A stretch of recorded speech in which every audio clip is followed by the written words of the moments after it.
তোমরা সবাই কেমন আছো? আশা করি তোমরা সবাই খুব ভালো আছো, আর আমরা সবাই খুব খুব খুব ভালো আছি। আজকে আমাদের সবাই একটা স্বপ্ন পূরণ হলো। দেখে বুঝতেই পারছো তোমরা যে আমি কি নিয়ে কথা বলছি তোমাদের সাথে। আর একটা কথা, আমার যদি কোনো ভুল ত্রুটি হয়ে থাকে, বা যেমন কথা বলতে বলতে অনেক সময় ভুল হয়, প্রত্যেক মানুষেরই হয়, সেটা আমার হোক বা তোমাদের ক্ষেত্রে, প্রত্যেক মানুষের ক্ষেত্রেই হয়। যদি কোনো ভুল ত্রুটি হয়ে থাকে তাহলে ছোট বোন বা বন্ধু, বিশেষ করে বন্ধু হিসেবে আমাকে ক্ষমা করে দিও। আগে থেকে আমি ক্ষমা চেয়ে নিলাম তোমাদের কাছে। আগেই বললাম সবাই একটা স্বপ্ন পূরণ হয়েছে। যেমন আমার শ্বশুর বাড়িতে নতুন ঘর হয়েছে। এক সময় মানে ভালো করে থাকার জায়গা ছিল না, ঝড় বৃষ্টি বাদল যাই হোক, মানে একটা কাদা জল, ঘরের মধ্যে, বাইরে না, ঘরের মধ্যে এই পরিস্থিতিতে থাকতে হয়েছে। তো সেই জায়গা থেকে আজকে মানে এখানে এসে আমরা সবাই মিলে পৌঁছেছি। আমাদের ফ্যামিলির মধ্যে সবাই মিলে ইনভাইট ছিল, কিন্তু সবাই আসতে পারেনি, বিশেষ করে আমার মা। কারণ তোমরা ভালো করে জানো আমার মায়ের পা ভেঙে গেছে, তাই আমার মা আসতে পারেনি। কিন্তু আমারও খুব খারাপ লাগছিল, একটা বাড়ির পুজো, মা থাকলে ভালো হতো। আমি আর বড়দি অনেক চেষ্টা করেছিলাম মাকে আনার জন্য, কিন্তু মা বলল যে আমার পায়ে অনেক ব্যথা, মা আমি ওইভাবে যেতে পারবো না, আর যদি হাঁটা চলা আরো বেশি করি তাহলে আমার অনেক কষ্ট হবে, সেই কারণে মা আসেনি। মা বলে তোরা যা, আমি ঠিক হয়ে গেলে পরে যাব, কিন্তু আমি একদম ঠিক মাকে নিয়ে আসবো। তাই বাড়ি থেকে আমি, বড়দি আর বড়দির নিয়ে এসেছি, তিনজনে এসেছি, আর কেউ আসেনি। তো চলো ওইসব কথা বাদ দাও, তোমাদের সাথে এবার আমার মানে ঘরটা শেয়ার করি, মানে আমাদের ঘর। খুব খুশি হচ্ছে সত্যি কথা। বাবা মা অনেক কষ্ট করেছে, করে আজকের এই জায়গায় এসছে। আর যাই হোক, যা হয় ভালোর জন্যই হয়। আজকে যে রুমটা দেখাচ্ছি এখন, এটা হচ্ছে দাদা ভাইয়ের।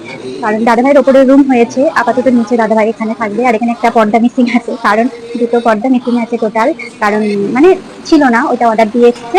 তো ওনারা বললো কদিন পরে দেবে। বাবা এখন কাজে ব্যস্ত, বাবা কেন, প্রত্যেকটা মানুষই কাজে ব্যস্ত, দেখতেই পাচ্ছ। এটা হচ্ছে সিঁড়ির নিচে। আর ওপরে হচ্ছে দাদাভাই, বললাম দাদাভাইয়ের রুম এখনো কমপ্লিট হয়নি, ওইটা পরে হবে। কারণ এই মাসে ঘরে ঢোকার মানে গৃহপ্রবেশের দিন ছিল, আধার কার্ড এখন নেই। সেই আমরা সবাই মিলে পুজোতে বসেছিলাম, সেই কারণে তখন ভিডিও করতে পারিনি বা তোমাদের সাথে শেয়ার করতে পারিনি।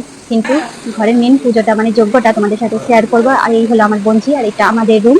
এখানেও একটা পর্দা মিসিং আছে, ওটা কিছুদিন পরে লাগিয়ে নেব। আর এখন পুরো ঘর পুরো কমপ্লিট হয়নি, দেখে বুঝতেই পারছো তোমরা। তো ঘর কমপ্লিট করতে এখন অনেক সময় লাগবে, সেটা তোমরা ভালো করে জানো, এটা আমার আলাদা করে বলার কিছু নেই।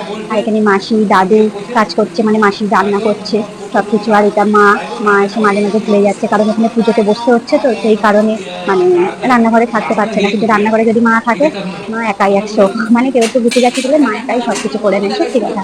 আর এদিকে মাসি একা একা করছে, কারণ দিদি ওইদিকে পুজোর দিকে ছিল, দিদিটাকে আমাদের জিনিসপত্র যা লাগছিল দিদি হাতাহাতি করে দিচ্ছিল। আর আমি আর দিদি ভাই মানে আমার যা, তো যেহেতু পুজোর ওখান থেকে উঠতে পারছিলাম না, সেই কারণে মানে ওখানটা হচ্ছে বামুন ঠাকুরের, মানে উনি দাদু হয়, তো যাই হোক বামুন ঠাকুরের হাতাহাতি আমাদের সবকিছু করে দিতে হচ্ছে, বাবা দাদা ভাই আমি সঞ্জয় মানে সবাই মিলে হাতাহাতি করে দিতে হচ্ছে।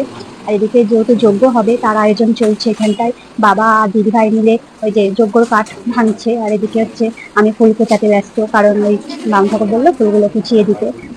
আমার ভিডিও তোমাদের কেমন লাগে সেটা প্লিজ কমেন্ট করে জানিও, নাহলে আমি বুঝবো না যে আমার ভিডিও তোমাদের কেমন লাগে, ভালো কি খারাপ। দেখো পরিশ্রম তো করছি, কিন্তু পরিশ্রমের ফল হচ্ছে তোমাদের একটা কমেন্ট আর লাইক, আর এর থেকে বেশি কিছু চাই না।